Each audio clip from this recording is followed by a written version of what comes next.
In this video, I'm just gonna show some more few updates that I have for the script.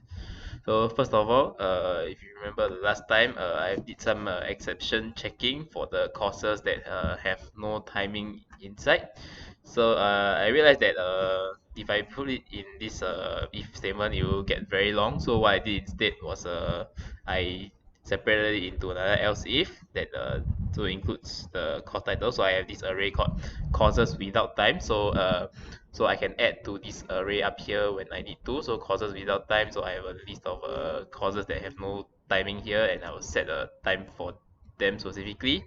And as and when the script breaks at this point, we can just add on to the array, and then it should work the next time the course comes out again.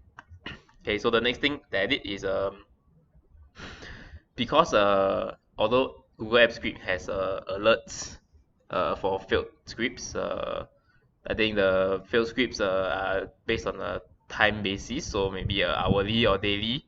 However, if we want to immediately rectify issue that we have with the script, cannot do that. So how we fix that is using our own alerts. So we remove the alerts from Google Apps Script, and then we create our own sort of alerts using emails.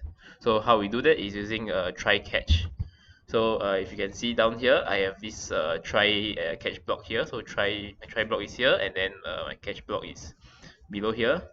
So first of all, we do all the same things first of all. So we declare all the variables, my arrays, and then look for the email messages, and extract all the information first. So once I extracted all the information, when I am doing my splitting, I can do the try. So if my course has no time, the splitting is wrong, and then if the splitting is wrong, it will cause an error. So when it causes an error, it will go to my catch block. So in my catch block, it will send the alert.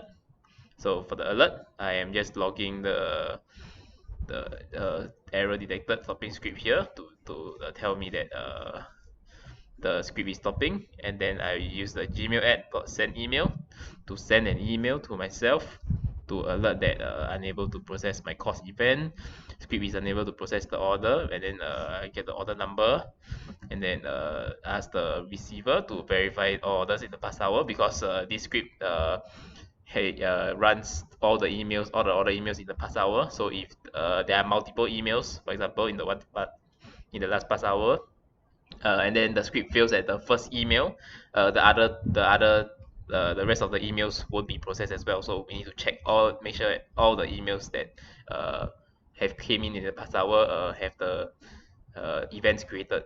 So you can see if the example here. So I have this email here, alert unable to process course event, and then you can see the string here that I typed is the same as what I typed in here. Okay, yeah, that is all.